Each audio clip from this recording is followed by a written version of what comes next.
International human rights and humanitarian intervention. 1. International human rights systems and key treaties. The global commitment to human rights emerged most strongly after World War II as a response to the horrors of the Holocaust and mass atrocities. Human rights, now universally regarded as inherent and inalienable, are codified in a complex international system encompassing treaties, institutions, and customary norms. This system has evolved to form the backbone of modern humanitarian discourse and international legal frameworks. The Universal Declaration of Human Rights, 1948. The foundational document of the international human rights system is the Universal Declaration of Human Rights, UDHR, adopted by the UN General Assembly in 1948. Though not a binding treaty, the UDHR has achieved the status of customary international law and laid the groundwork for numerous legally binding instruments. It enshrines civil, political, economic, social, and cultural rights, affirming the dignity of all human beings. Key international human rights treaties. Several legally binding treaties followed the UDHR, each building a more concrete legal framework for enforcing rights. International Covenant on Civil and Political Rights, ICCPR, 1966-6, guarantees freedoms such as the right to life, freedom of speech, and fair trial. It includes mechanisms such as the Human Rights Committee to monitor compliance. International Covenant on Economic, Social, and Cultural Rights, ICSCR, 1966, recognizes rights to education, work, social security, and an adequate standard of living. Its enforcement mechanisms are less robust, but it has gained increasing normative force. Convention on the Elimination of All Forms of Discrimination Against Women, CEDAW, 1979. A comprehensive Bill of Rights for women addressing issues of gender discrimination in legal, political, social, and economic domains.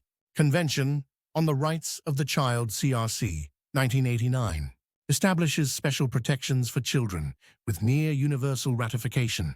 Convention Against Torture, CAT, 1984.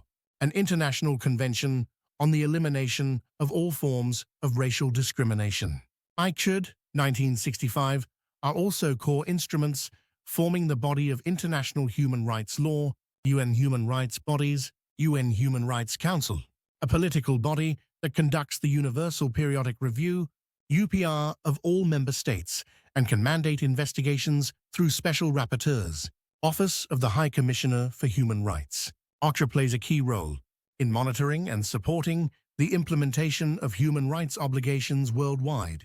Treaty bodies' independent committees associated with each human rights treaty assess state compliance through reports and recommendations. 2. The responsibility to protect R2P principle and humanitarian interventions. Origins of R2P. The responsibility to protect R2P doctrine emerged in the early 2000s in response to international inaction during genocides in Rwanda, 1994, and Srebrenica, 1995. R2P redefined state sovereignty not as a privilege, but as a responsibility. The 2001 International Commission on Intervention and State Sovereignty, ICISS, outlined R2P as a normative shift from sovereignty as control to sovereignty as responsibility. In 2005, the UN World Summit formally endorsed the principle in paragraphs 138-139 of the outcome document. It identifies 3 pillars. State responsibility. States have the primary responsibility to protect their populations from genocide, war crimes, ethnic cleansing, and crimes against humanity. International assistance. The international community should assist states in fulfilling this responsibility. Timely and decisive response. If a state fails to protect its population, the international community has the responsibility to intervene through diplomatic, humanitarian, or military means, criteria, and controversies. Humanitarian intervention under R2P must meet criteria such as just cause e.g. mass atrocities, right intention, last resort, proportional means, reasonable prospects of success, legitimate authority, ideally UN Security Council authorization. Despite its moral authority, R2P is highly contested in practice. The 2011 NATO-led intervention in Libya, justified under R2P, initially aimed to protect civilians but eventually contributed to regime change. This led to a backlash from states like Russia, China, Brazil, and India, who argue that R2P can be misused for geopolitical objectives. Cases of R2P application. Libya, 2011, UN. Security Council, Resolution 1973, authorized all necessary measures to protect civilians. Syria. Despite widespread atrocities, geopolitical deadlock in the Security Council has prevented R2P enforcement. South Sudan and the Central African Republic.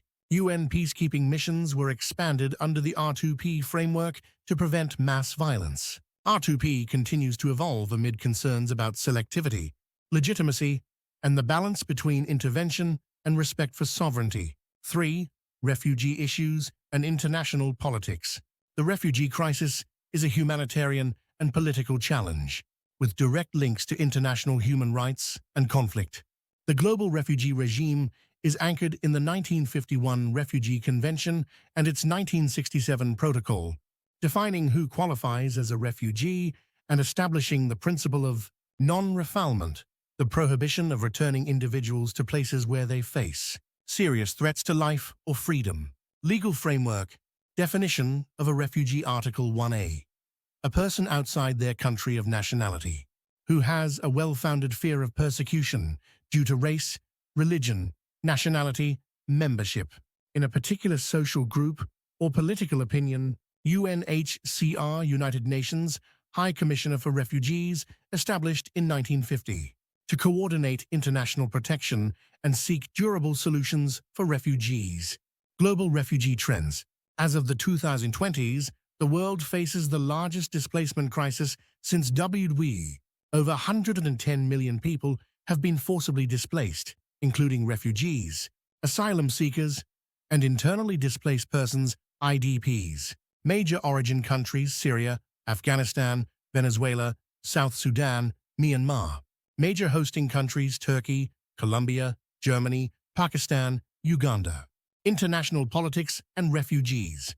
Refugee movements often intersect with geopolitics and national security concerns. European refugee crisis, 2015-2016. Triggered by the Syrian civil war and broader Middle East instability, the EU faced internal divisions over refugee quotas and border controls. U.S. and Latin America, Central American asylum seekers fleeing violence and poverty have shaped U.S. immigration debates. Rohingya crisis. Myanmar's expulsion of over 700,000 Rohingya Muslims into Bangladesh has drawn international condemnation but limited practical intervention. Responsibility sharing challenges. The global refugee regime faces a significant implementation gap. Refugee hosting is disproportionately borne by global South countries. While wealthier nations often restrict access, there is a lack of binding mechanisms to enforce responsibility sharing. The Global Compact on Refugees 2018 aims to improve international cooperation, but it remains non-binding. Climate refugees and emerging challenges. A new dimension is the rise of climate-induced displacement. The current refugee framework does not recognize those fleeing natural disasters or environmental degradation as refugees. Island nations, such as Tuvalu or the Maldives, face existential threats from rising sea levels. Calls are growing for a revised or expanded legal definition to address the protection gap for climate migrants. Conclusion. Balancing sovereignty, rights, and responsibility.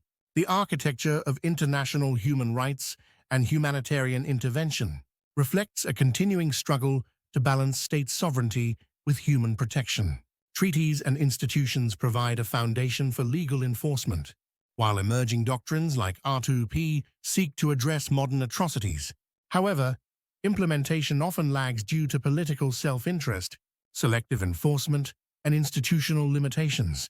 In refugee policy, the gap between norms and action is evident in the uneven distribution of responsibility and the politicization of migration.